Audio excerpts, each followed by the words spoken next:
peran pemuda di awal tahun 2021 menghadapi pandemi yang sudah kurang lebih 1 tahun ini bagaimana, Mas?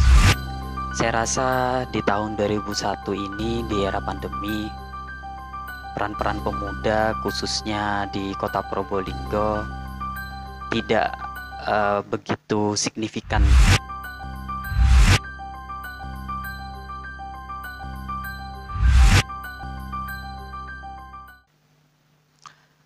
Assalamualaikum warahmatullahi wabarakatuh. Waalaikumsalam warahmatullahi wabarakatuh.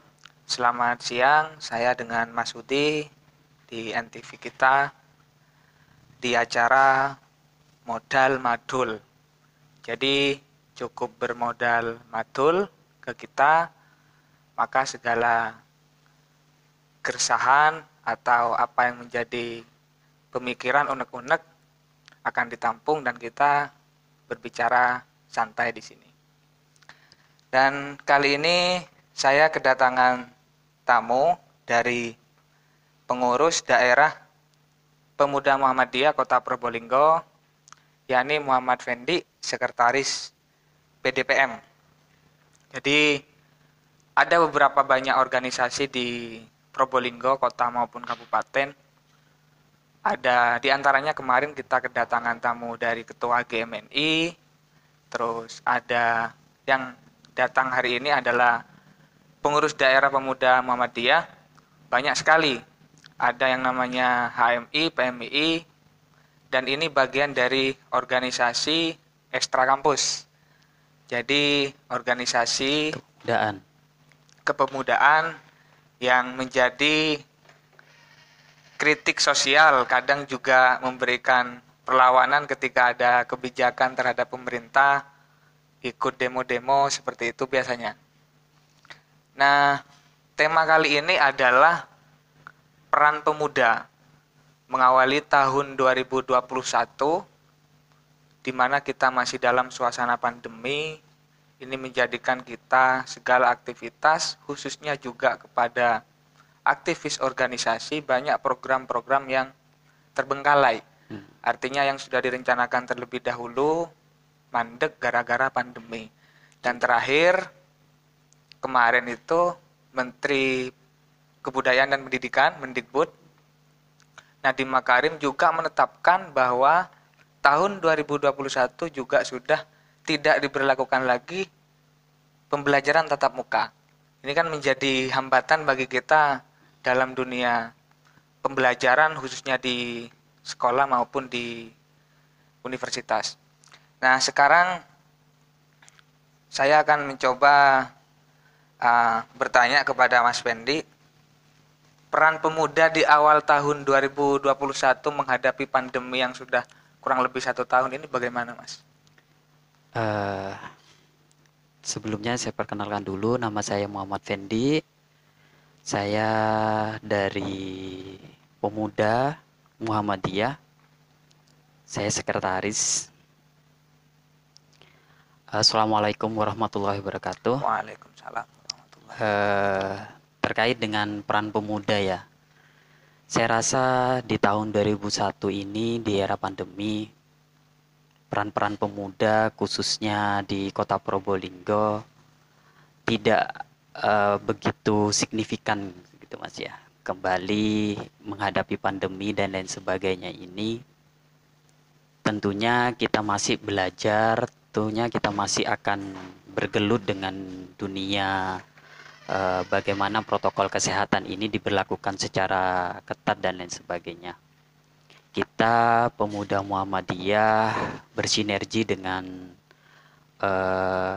tim dari Muhammadiyah, yaitu MCC Center itu, untuk bisa membantu pemerintah dalam penanganan COVID-19 ini. Namun kalau misalkan dilihat dari kreativitas bahkan inovasi yang harus pemuda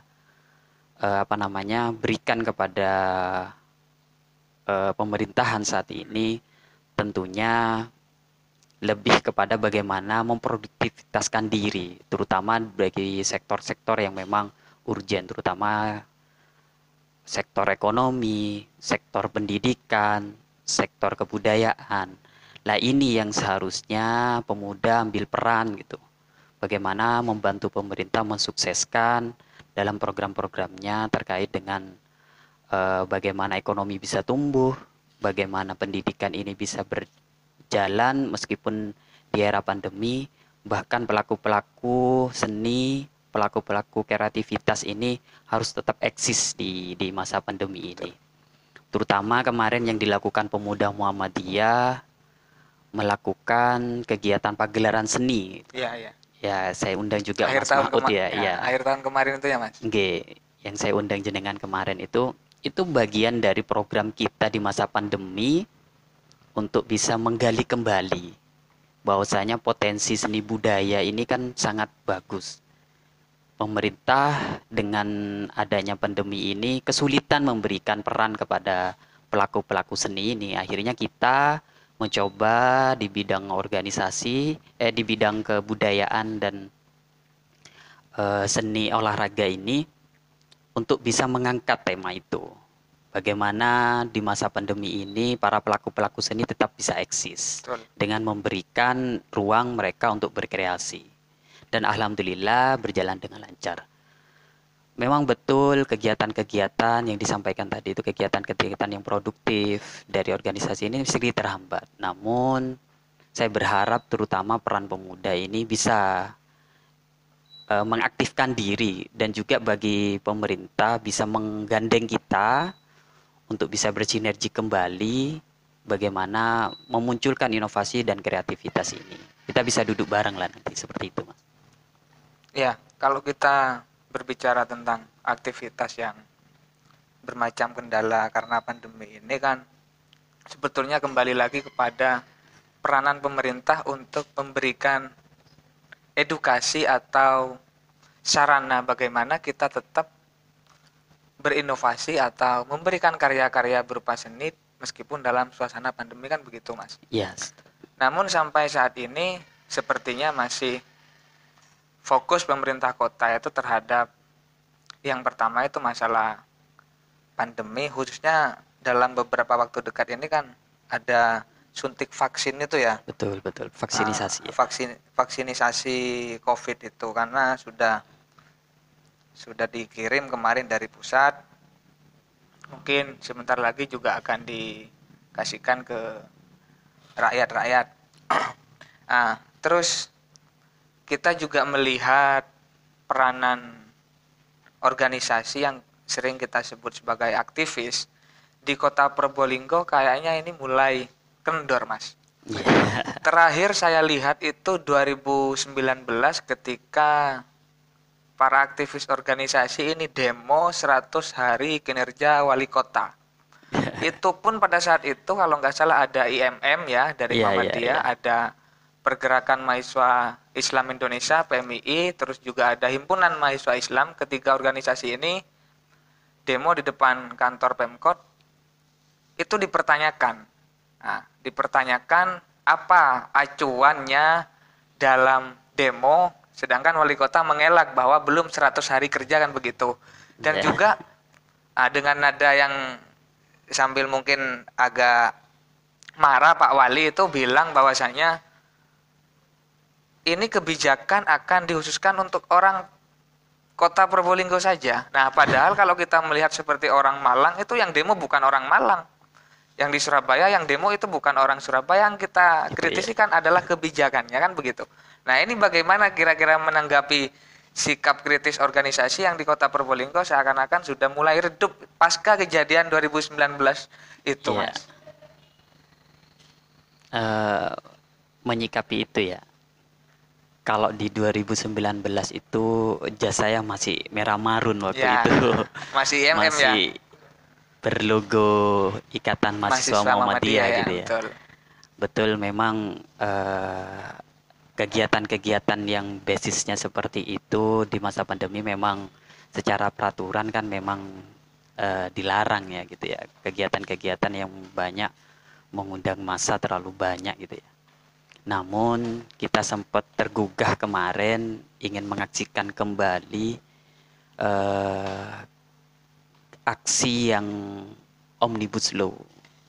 Namun tidak sampai ini kita aksi yang di kota, namun hanya berlangsung aksi di kabupaten. Namun menarik sebenarnya Mas terkait dengan apa yang ditanyakan Mas Mautu tadi, bahwasanya bagaimana sih sikap kritis gitu ya dari organisasi menghadapi era pandemi yang seperti ini dan melihat bagaimana respon waktu itu pemerintah gitu ya.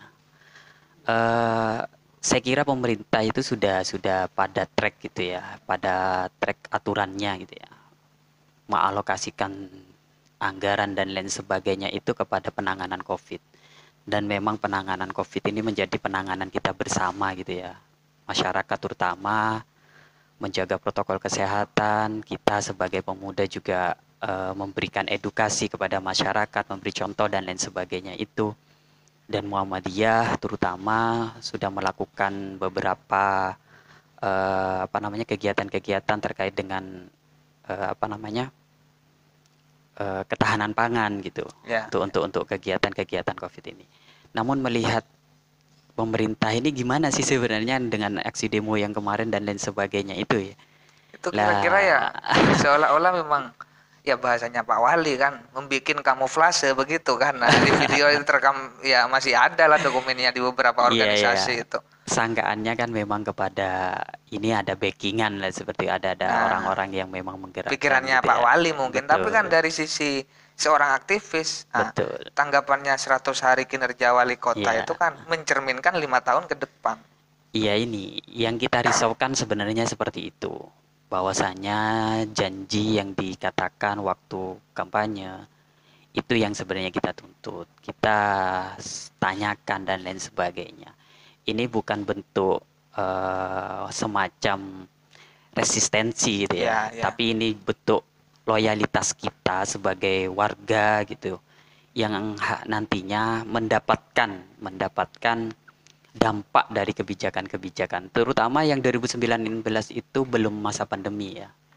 Belum masa pandemi. Kelihatan sekali memang bagaimana pemerintah berusaha untuk mensolidkan di dalam sebenarnya. Lagi mengatur bagaimana jalannya pemerintahan mereka selama berjalan dengan baik. Betul. Dulu mungkin ya. Ya mungkin jadi belum lebih fokus kepada kegiatan gitu. Saja kan begitu. Belum fokus kepada kegiatan kampanyenya, tapi lebih mensolidaskan internalnya gitu, karena memang waktu itu juga masa baru dilantik masih 100 hari. Tapi kritis memang penting waktu itu, karena kita melihat kan apa yang dikatakan menjadi modal kita gitu untuk menanyakan.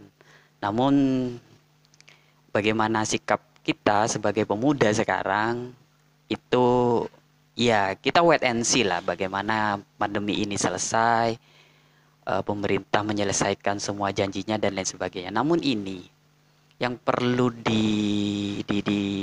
diperhitungkan ya, adanya kegiatan kemarin itu adalah adanya informasi yang tidak sampai kepada kita.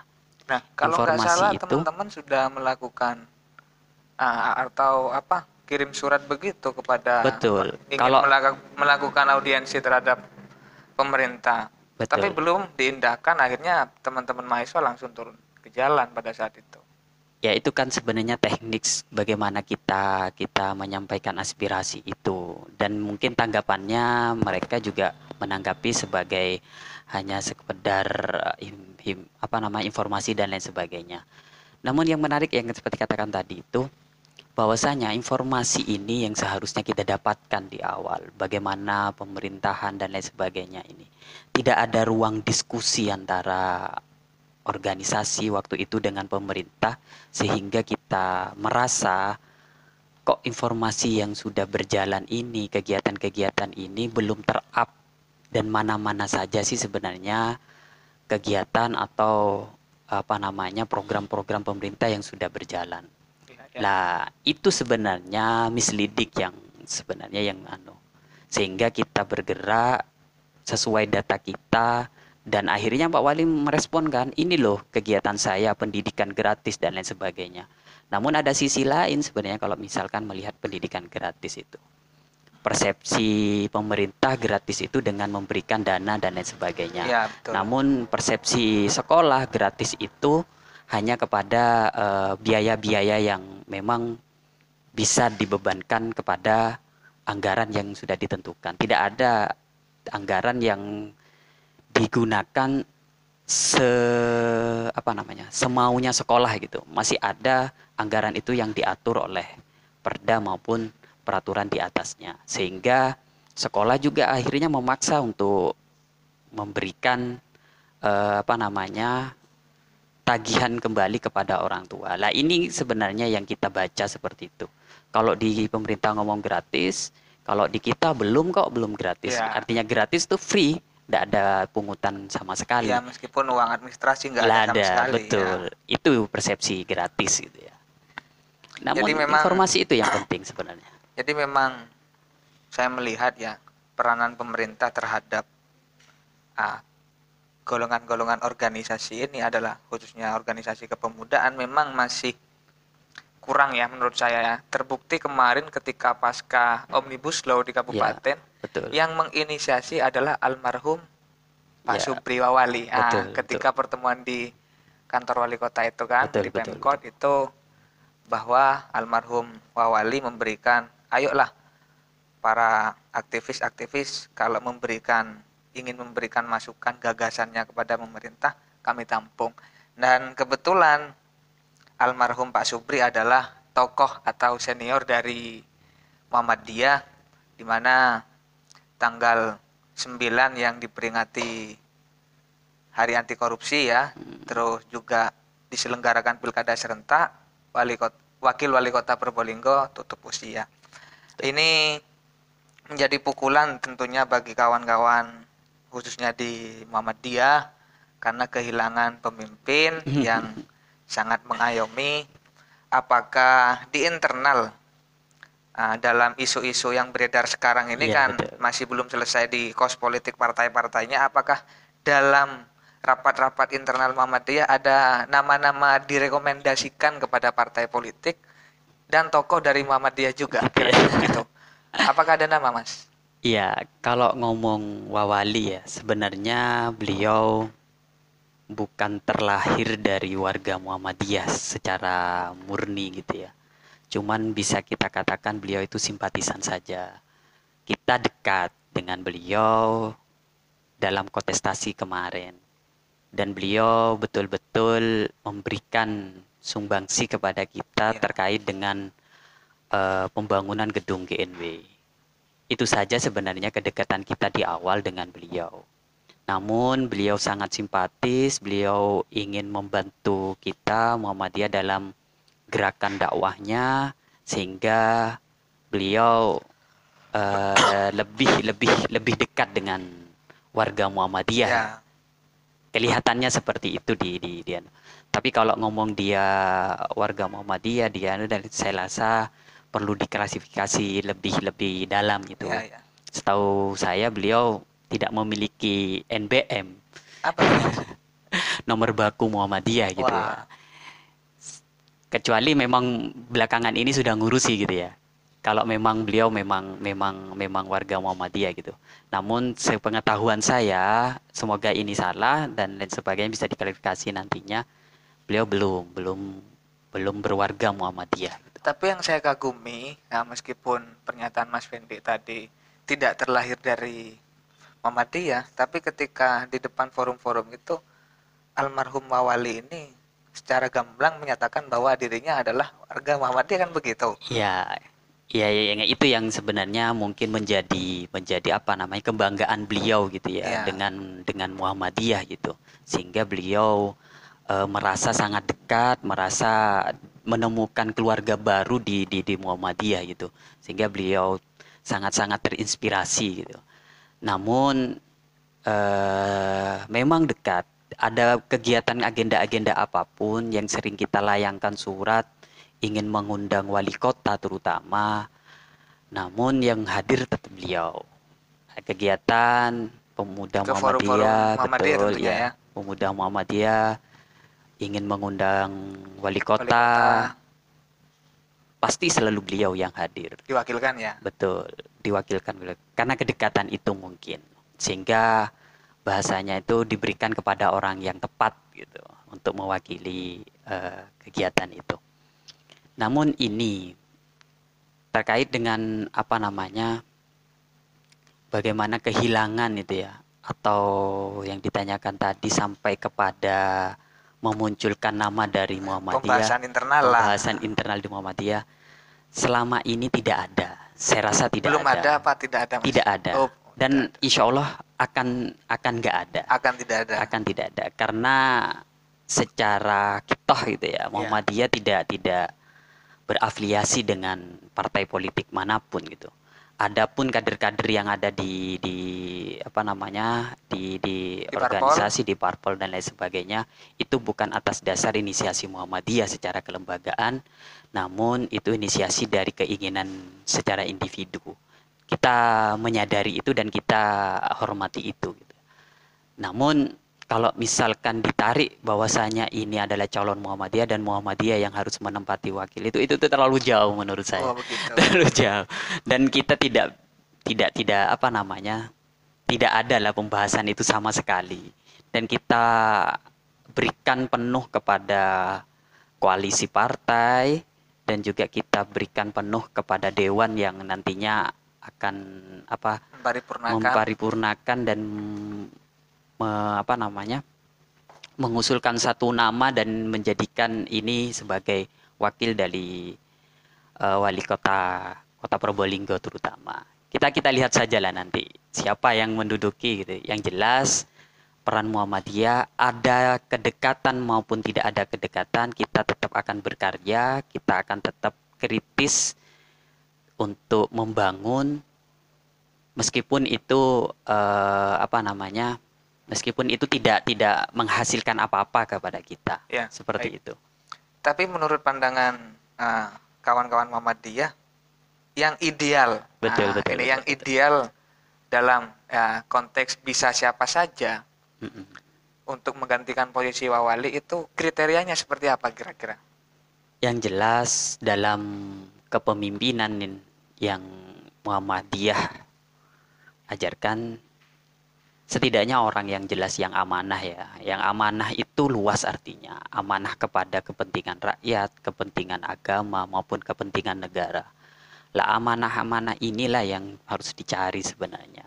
Kita tidak lagi mau bersinggungan dengan pemimpin yang sifatnya resistensi ya kepada pemeluk agama lain atau kelompok ormas lain. Bahkan sampai detik ini kan masih hangat kita bicara tentang FPI dan lain sebagainya. Kita tidak menginginkan pemimpin yang seperti itu. Ya. Lebih baik kita bicara bagaimana pemimpin ini bisa mengemban amanahnya itu dan membawa amanah ini kepada kemaslahatan umat. Itu saja sih, karena memang prinsip dari hidup dari Al-Qur'an itu kan memang menjadi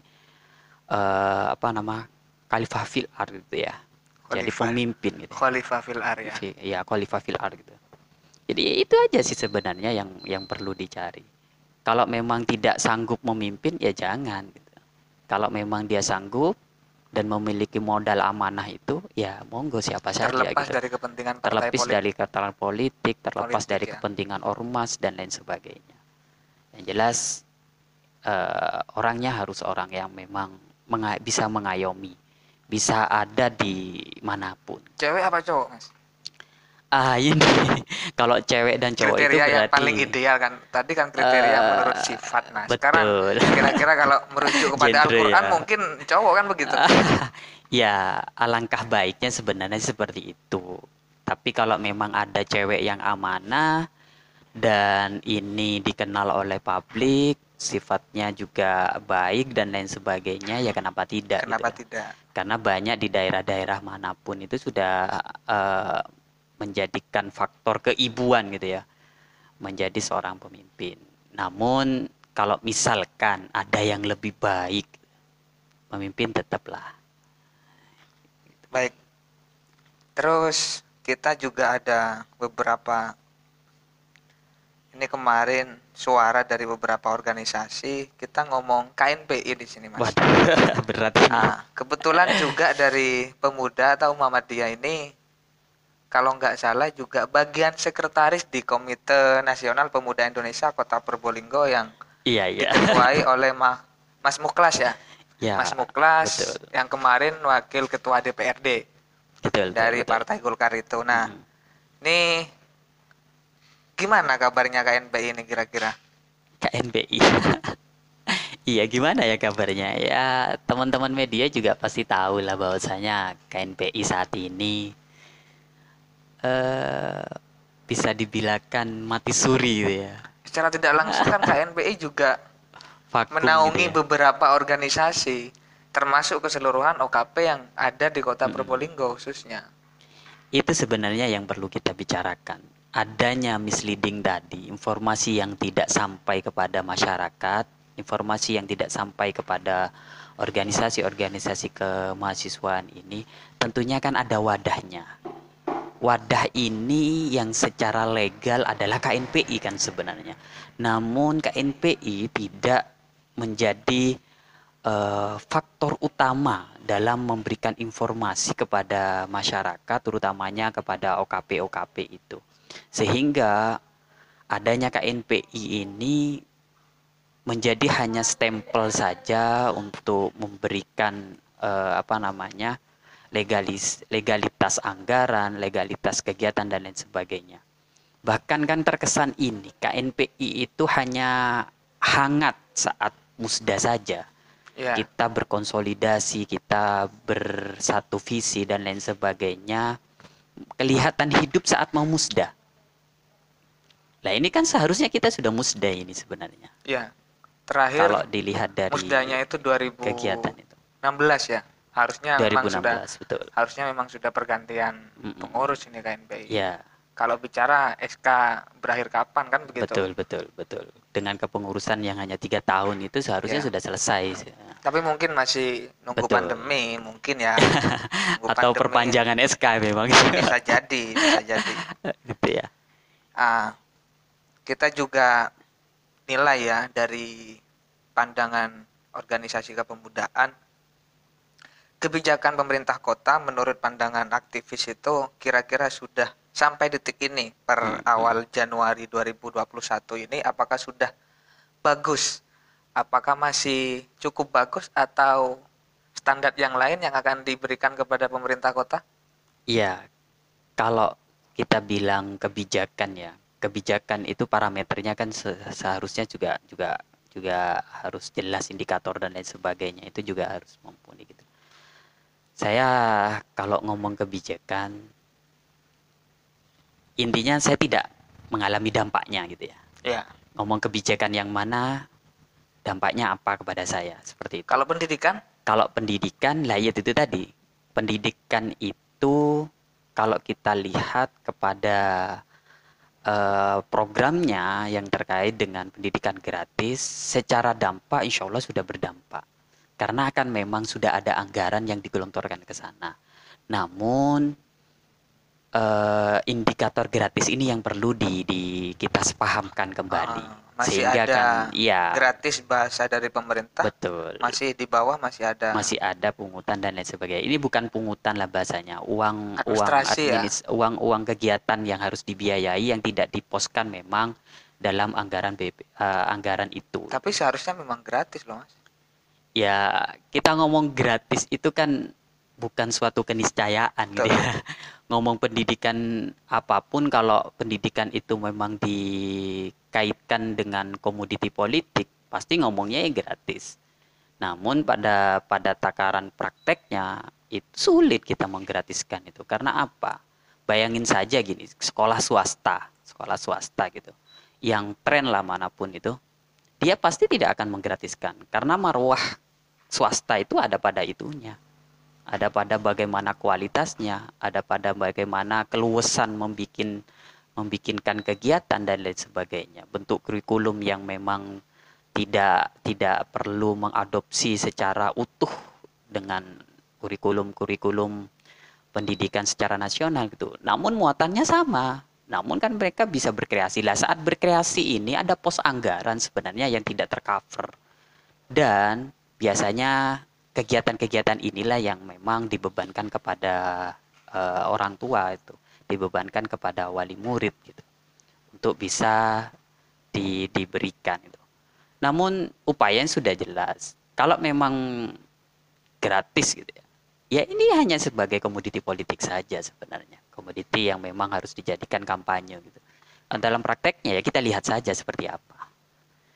Nah, terkait dengan itu tadi kebijakan gitu, kebijakan terutama terkait dengan kepemudaan. Kebijakan pemerintah harusnya sudah melihat kepada proses KNPI ini sebenarnya, Mas. Saya cenderung ya bahas tentang KNPI itu. Karena memang KNPI itu menjadi suatu ladang untuk kita bisa mendapatkan informasi dari pemerintah secara menyeluruh gitu, tidak setengah-setengah, sehingga nanti jalannya roda kepemerintahan juga bisa kita bisa kita sinergikan dengan kegiatan-kegiatan kepemudaan kita di internal gitu. Lah, kita berharap KNPI ini segera musnah lah, terutama itu. Jangan sampai kita dengan selesainya musda, kegiatan tidak aktif, dan memang seperti yang dikatakan tadi, ada anggota kita yang di KNPI, Sekretaris. betul, sekretaris waktu itu. Namun beliaunya kan ada masalah di internal dan juga ada masalah di keluarganya, sehingga beliau memutuskan untuk undur. Dan saat undur ini kita sudah mencoba untuk mengkomunikasikan kepada pimpinan di waktu itu. Namun sampai sekarang pun ini masih tidak ada komunikasi, sehingga kita berusaha untuk mendorong kembali bagaimana KNPI ini sebagai gerbong lokomotif yang sangat besar yang bisa mengaungi banyak OKP bisa produktif kembali. Tidak hanya sekedar kegiatan musdanya saja yang ramai, namun kegiatan keberlangsungannya jadi ramai. Berarti belum maksimal juga terhadap komunikasi antara pemerintah dengan pemuda, khususnya KNPI kan. Betul. Saya ingin nilai saja Mas, angka lah ya menurut ini ya. Dari angka 10 sampai 100 menurut pandangan angka pemuda. 10 dari 100 ya. Dari angka 10 sampai 100 kriteria penilaian dari pemuda Muhammadiyah berapa angkanya untuk pemerintah kota saat ini? Kota. Kalau secara global lah, masalah infrastruktur, pendidikan, kesehatan. Nah, kalau kita ngomong kesehatan ya, 3 diantaranya sudah wafat, kepala dinas. Terus yang paling menyedihkan kan adalah Pak Wakil Wali Kota, Pak Subri. Jadi kalau kita ngomong kesehatan, nah gimana lah kira-kira penilaian untuk ini pemerintah kalau kota? Terkait dengan kesehatan tersebut ya, seharusnya memang orang-orang pemerintahan terutama yang menjadi ikon-ikon publiknya gitu ya, ini harus menjadi aset sebenarnya, aset pemerintahan. Dan kalau ngomong aset itu ya setidaknya dia yang harus rutin sebenarnya untuk dicek gitu ya kesehatannya. Mungkin sudah.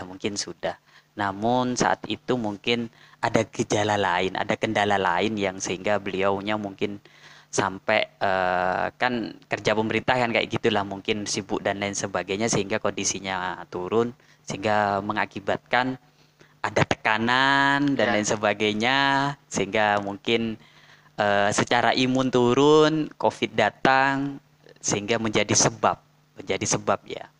Tapi ini menarik loh Mas, maksudnya begini, ketika masa pandemi ini program pemerintah kota itu kan mendirikan rumah sakit. Betul. Yang sudah mulai berjalan kan. Artinya nanti jangan sampai ada di masa akhir jabatannya wali kota kok berdirinya rumah sakit orang yang meninggal makin banyak, bukan makin sembuh kan begitu. Ya bukan karena pandemi loh ya, tapi kita ngomong penanganan dan maksimalkan tenaga medis juga dalam betul-betul menangani COVID-19 ini.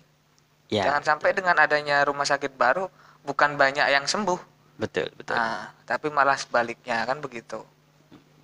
Ini kira-kira dari angka 10 sampai 100 berapa untuk secara global lah Ya, sampai tahun keberapa ini ya, menjelang tahun ketiga. tahun ketiga ya.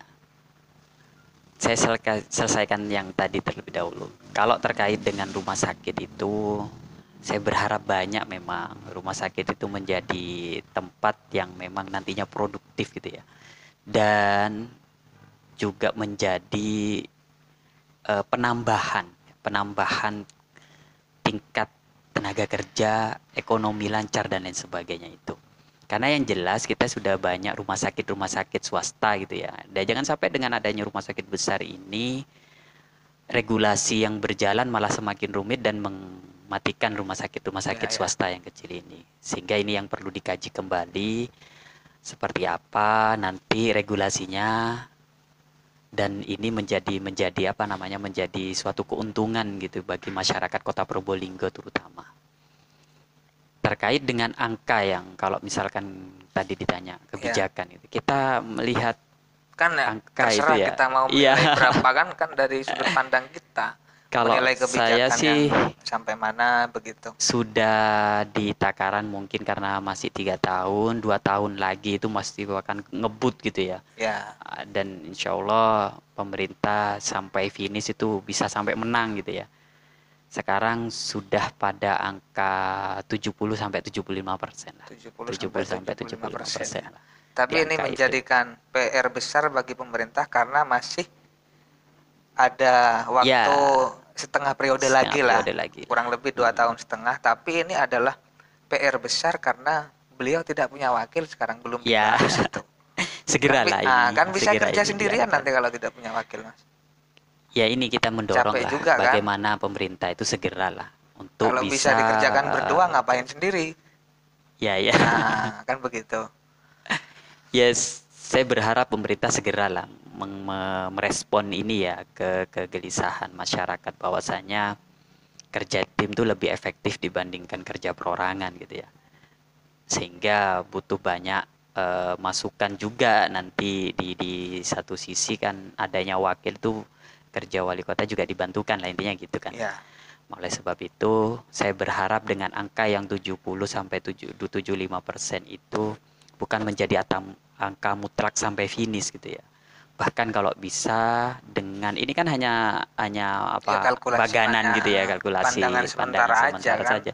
Jangan sampai pandangan ini malah berturun gitu kan. Dengan Ya, adanya seperti ini tidak produktif, tidak adanya wakil wali kota itu malah kerjanya makin terhambat gitu. Sehingga angka yang 70 sudah bisa 50 berturun dan lain bahkan sebagainya bahkan gitu ya. lebih Ya, rendah, makanya 50 bisa jadi kan. segera memfinishkan ini, menyelesaikan ini sehingga nanti di akhir masa periode setidaknya kalau kebijakan itu kan pasti ada pro kontra dan lain sebagainya, pasti ada yang suka atau tidak suka. Paling enggak memang pemerintahan itu paling enggak mentok di 85 lah, paling tidak nanti bisa finish gitu ya. Kalau 90 sulit Kalau ya. 10 saya rasa sulit lah. Sulit itu kan tidak bisa kecuali 2 Ya, periode mungkin juga gitu ya. ya tidak semua kita Iya, kalkulasikan sempurna terakomodir. kan. Artinya 90 sampai 100 itu kan memang sangat luar biasa. Betul, mutlak itu. Itu Terlepas dari hanya juga apa? Ya wacana demokrasi yang betul. sedemikian rupa di Kota Probolinggo Betul. ini yang sudah mulai cukup agak panas kan dengan Betul. masih rapat-rapat internal di berbagai pendukung pemerintahan maupun oposisi kan begitu, Betul, Mas. betul, betul, betul. Nah, jadi kesimpulan dari nilai 70 sampai 75% masih tidak baku ya, artinya Betul. tidak paten karena masih ada setengah periode Ya, lagi. betul lagi. Baik, nah untuk terakhir ini adalah harapan pemuda khususnya pemuda milenial yang menghadapi lagi COVID-19 di tahun 2021 ini Iya. juga tidak menghilangkan sifat kritis, kontrol sosial terhadap pemerintahan kota maupun kabupaten. Ini apa pandangannya, Mas? Pandangan saya sih gini ya, harapan saya ke depan itu kita pemuda harus bahu membahu ya, bahu membahu dengan pemerintah, khususnya di sektor UMKM, di sektor ekonomi kreatif gitu ya. bahkan mungkin sektor kebudayaan yang saya katakan tadi. Kita harus bahu-membahu untuk memberikan nilai lebih kepada ini. Bisa menggunakan media sosialnya, mempromosikan UMKM orang lain. Jadi ibaratnya kita saling membantu. Kalau tidak seperti ini, kita tidak bisa lah menghadapi pandemi ini dengan sukses gitu. Namun kalau misalkan kita hanya mementingkan egosentris keorganisasian pribadi, pemerintah dengan kukuhnya bahwasanya ini sudah yang saya lakukan dan benar tanpa menggandeng organisasi-organisasi kemahasiswaan, organisasi kepemudaan, bahkan komunitas-komunitas yang lain, ini juga sulit akhirnya. Jadi pemerintah penting bagi saya mengakomodir beberapa elemen-elemen organisasi kepemudaan bahkan organisasi kemahasiswaan itu untuk bisa bekerja sama. Ya. Harapan kita seperti itulah. Kita kalau misalkan disuruh membantu pemerintah, pasti kita akan membantu. Kan ini kan milik tempat kita Yang bersama. terpenting gitu. juga adalah kesadaran pemuda ini untuk Betul. ya melaksanakan protokol kesehatan. Ya, Kalau ya. tidak salah kemarin pelanggar justisi yang paling dominan adalah pemuda. Lah itu, maksud saya kan seperti itu. Karena kan selama ini sosialisasi yang dilakukan oleh pemerintah itu hanya sekedar himbauan saja. Ya. Dan sifatnya itu hanya penekanan kepada ini. Tapi namun dampaknya kan tidak sengeri yang dikatakan di media. Lah ini butuh kan peran-peran pemuda, butuh relawan-relawan yang siap untuk mensosialisasikan bagaimana menggunakan masker, mencuci tangan dan lain sebagainya, itu 3M itu agar lebih masif. Dan pemuda sendiri kan kalau tidak dilibatkan akhirnya tidak sadar gitu kan. Ya. Nah ini kalau memang mereka dilibatkan untuk kegiatannya, pasti mereka akan memberikan contoh gitu kan. Lah contoh ini yang lebih konkret sebenarnya dibandingkan hanya sekedar sosialisasi atau himbauan tersebut. Baik, Ya. saya rasa sudah cukup Mas. Gitu ya. Sudah cukup panjang kita ngomong-ngomong, kita Iya, berdiskusi ya dari pandangan pemuda, masih dalam suasana COVID lagi. Ya sudah setahun lebih. Menurut pandangan dari pemuda Muhammadiyah sudah cukup luas. Dan semoga ke depan kita semakin siap lagi, apalagi kita kan tidak bisa memprediksi sebelumnya dengan adanya pandemi ini. Betul. Di mana banyak sekali ya termasuk ekonomi salah satu penyebabnya. Ini juga yang paling penting sebenarnya, Mas. Kita kan bahu-bahu kan bisa mengangkat ekonomi kerakyatan. UMKM Betul itu kan. UMKM. Jadi dengan demikian diskusi panjang kami dengan pemuda Muhammadiyah Kota Probolinggo dari NTV cukup sekian. Saya Masudi. Mohon maaf ada kekurangan. Assalamualaikum warahmatullahi wabarakatuh. Waalaikumsalam warahmatullahi wabarakatuh. NTV